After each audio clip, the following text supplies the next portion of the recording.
राम राम दोस्तों। कैसे हैं आप? उम्मीद करता हूं कि अच्छे ही होंगे। तो आइए विलंब न करते हुए शुरू करते हैं आज का वीडियो। राहु 12 भावों में आपकी जिंदगी के किस क्षेत्र को बदलने आया है? तो पिछले वीडियो में हमने डिस्कस किया कि राहु की महादशा 18 साल तक हमारे जीवन की दिशा बदलती है, 3 चरणों में। लेकिन आज हम थोड़ा और आगे जाएंगे और उससे भी बड़ा सवाल जानेंगे कि आपकी कुंडली में राहु देव कहाँ बैठे हैं। क्योंकि राहु जिस भाव में बैठते हैं वो जीवन के उस क्षेत्र में सामान्य परिणामों से हटकर अनुभव देता है। कहीं राहु आपको नाम, पैसा और प्रसिद्धि दे सकता है, तो कहीं वही राहु आपको भ्रम, असंतोष और अत्यधिक इच्छाओं में फंसा सकता है। आपको थॉट्स के एक ऐसे लूप में फंसा सकता है जिससे निकलना मुश्किल ही नहीं, असंभव हो जाता है। इसलिए आज जानिए कि आपकी कुंडली में राहु आपके जीवन में क्या खोज रहा है और वो आपको क्या डिलीवर करने वाला है। राहु प्रथम भाव में है। मैं कौन हूं?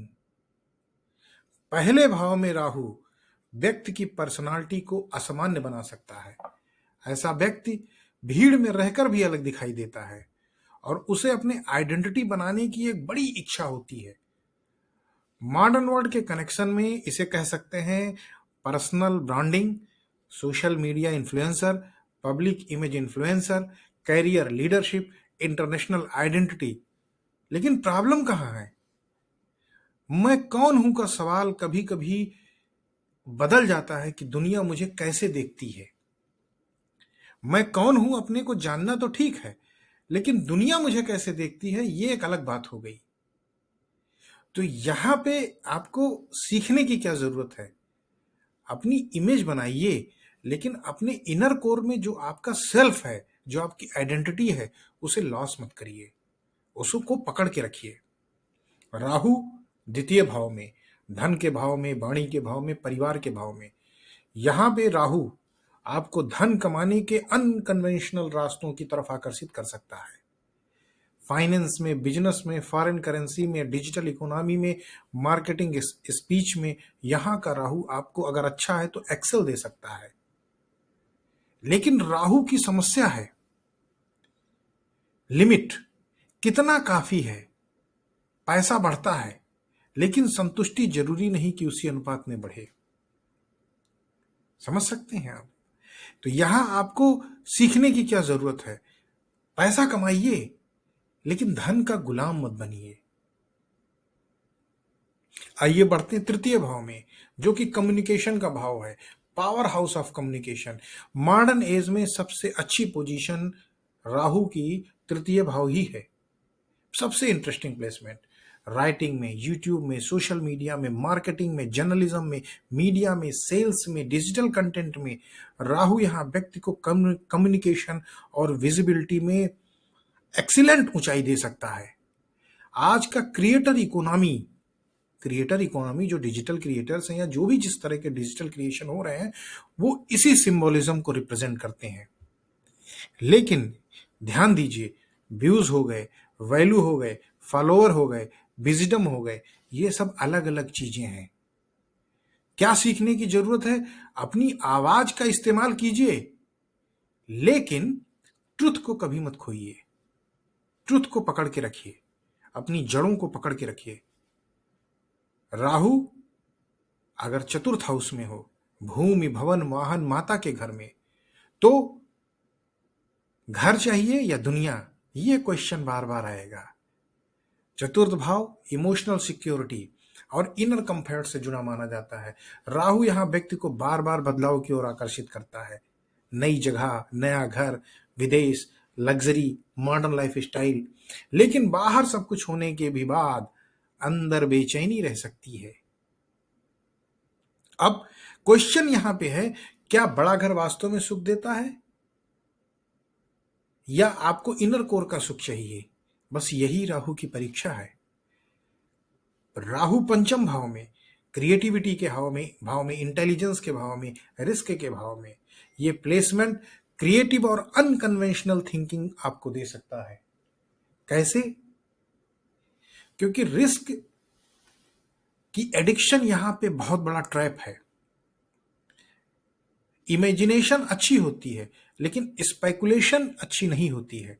अब हर स्पेकुलेशन आपकी अपॉर्चुनिटी नहीं बन सकती है, हर गैम्बल आपका इन्वेस्टमेंट नहीं बन सकता है। तो आपको यहां क्या सीखने की जरूरत है कि इंटेलिजेंस को इंपल्स से अलग रखिए।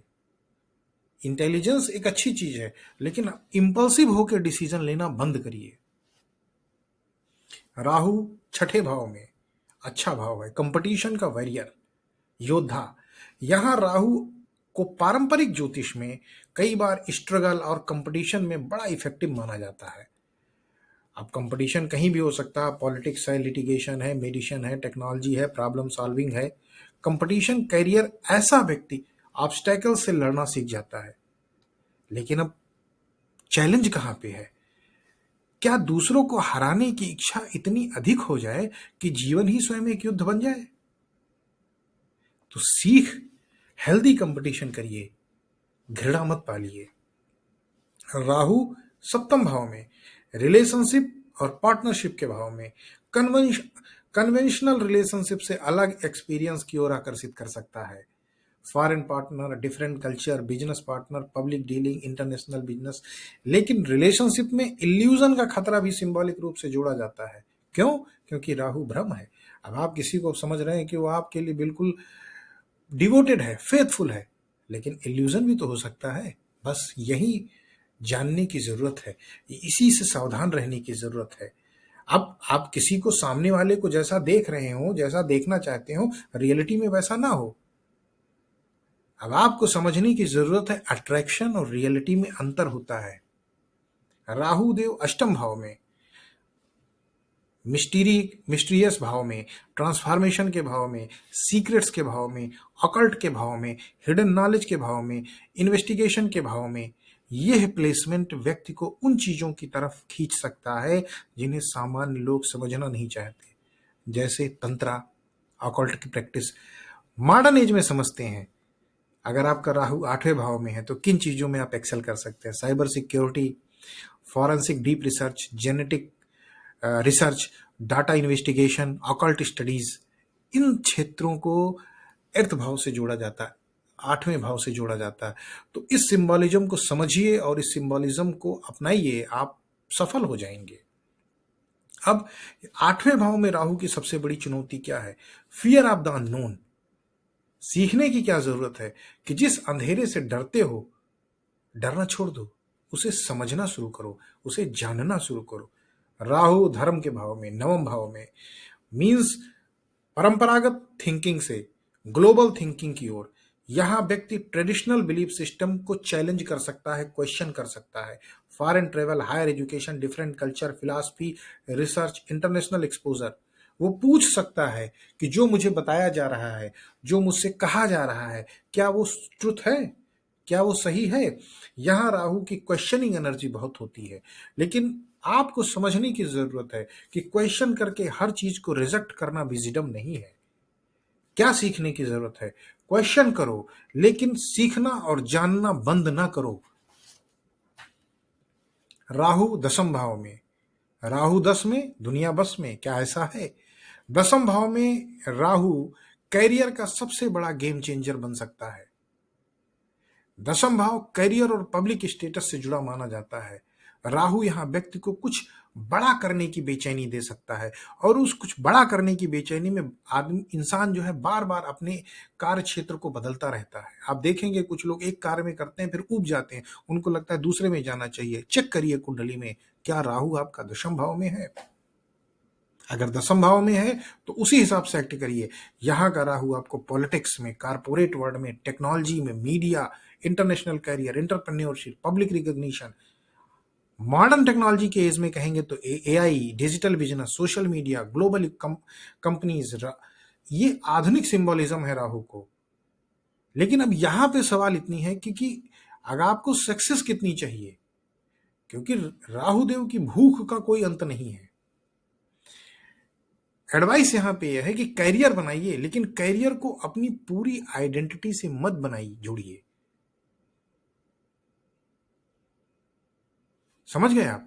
राहु एकादश में नेटवर्किंग के भाव में, नेटवर्थ के भाव में, networking directly promotional to net worth, ये मॉडर्न एरा का सबसे इंटरेस्टिंग कॉन्सेप्ट है। 11वां भाव गेन का है, नेटवर्क का है, सोशल सर्किल से है।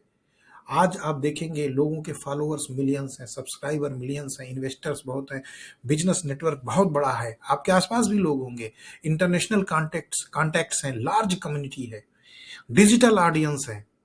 यहाँ राहु आपको मास इन्फ्लुएंस करने की शक्ति दे देता है। लेकिन याद रखिए, हर फॉलोअर आपका अपना नहीं होता है। सीख, नेटवर्क कितना भी बड़ा हो, करेक्टर उससे भी बड़ा है और परिवार वाले उससे भी बड़े हैं। तो फैमिली फर्स्ट। राहु द्वादश भाव में, विदेश के भाव में, वर्चुअल वर्ल्ड के भाव में, इनर एस्केप के भाव में, आइसोलेशन के भाव में, एक्सपेंडिचर के भाव में, सब कॉन्शियस थीम के भाव में, आज के उस युग में इसका एक बहुत इंटरेस्टिंग मॉडर्न इंटरप्रिटेशन हो सकता है। Foreign life, virtual reality, digital escapism, online world, night life style, remote work, international connection. लेकिन यहां एक खतरा है, रियलिटी से एस्केप, सोशल मीडिया में ही खो जाना, वर्चुअल वर्ल्ड को ही पूरी दुनिया समझ लेना और अपनी रियल प्रॉब्लम से भागना। क्या सीखने की जरूरत है कि टेक्नोलॉजी का यूज करो, रियलिटी से कभी मत भागो। अब सबसे इंपॉर्टेंट हिस्सा है कि राहु जिस भाव में बैठा होता है वही भाव भाग्य तय करता है। जी नहीं, किसी भी ग्रह का फल केवल एक प्लेसमेंट देखकर नहीं तय किया जा सकता। ये देखना पड़ता है कि राहुदेव किस राशि में है, किस नक्षत्र में है, किस भाव में है, उनका किन ग्रहों से संबंध है, किन ग्रहों की दृष्टि है, लग्न और लग्नेश की स्थिति क्या है, दशा और अंतर्दशा क्या है, गोचर क्या है। इसलिए ये जो फलादेश है ये एक जनरल फलादेश है। हम लोग धीरे धीरे करके आपकी अंडरस्टैंडिंग को डीपर नॉलेज की तरफ लेते हुए चले जाएंगे और आपको एक दिन अपनी कुंडली का विश्लेषण खुद समझ में आने लगेगा। तो आप हमारे साथ बने रहिए। देखिए, राहुदेव जिस भाव में बैठते हैं वहां वो केवल परिणाम नहीं देते हैं, एक डिजायर पैदा करते हैं। और यही राहु की असली स्ट्रेंथ है, क्योंकि जहां डिजायर है वहीं एम्बिशन है और जहां एम्बिशन है वहीं ग्रोथ हो सकती है। ये राहु देव की पॉजिटिव एनर्जी है। लेकिन एम्बिशंस को अनकंट्रोल्ड मत होने दीजिए, क्योंकि अनकंट्रोल्ड एम्बिशंस ऑब्सेशन हो जाती है और जब ऑब्सेशन हो गई तो आप प्रॉब्लम में आ जाएंगे। अब शायद आपको समझ में आ गया होगा कि राहु देव से डरने की जरूरत नहीं है, बल्कि उनको समझने की, जानने की, उनको रिस्पेक्ट करने की जरूरत है। राहुदेव की एनर्जी को रिस्पेक्ट करने की जरूरत है। क्योंकि राहुदेव आपके जीवन में जिस क्षेत्र को टच करेंगे वही आपकी सबसे बड़ी इच्छा पैदा हो जाएगी और वही आपकी सबसे बड़ी परीक्षा है। इसलिए सवाल ये नहीं है कि मेरी कुंडली में राहु अच्छा है या बुरा है, सवाल ये है कि राहु देव मुझे यहाँ क्या सिखाने आए हैं, कौन सी इच्छा जगाने आए हैं। अगर वो उस इच्छा को आपने पकड़ लिया और उसी अनुसार से कर्मा अलाइनमेंट की टेक्निक से काम कर लिया तो आप चमक जाएंगे। अगले वीडियो में हम इस रहस्य को और गहराई से समझेंगे। राहुदेव और केतुदेव, एक बाहर की दुनिया को जीतना चाहता है और दूसरा भीतर की दुनिया को। क्या आपकी जिंदगी में इन दोनों के बीच कोई कनेक्शन है? अगले वीडियो में जानेंगे। राम राम। आपका दिन मंगलमय हो, शुभ हो, ईश्वर आपका जीवन मंगलमय करे। राम राम।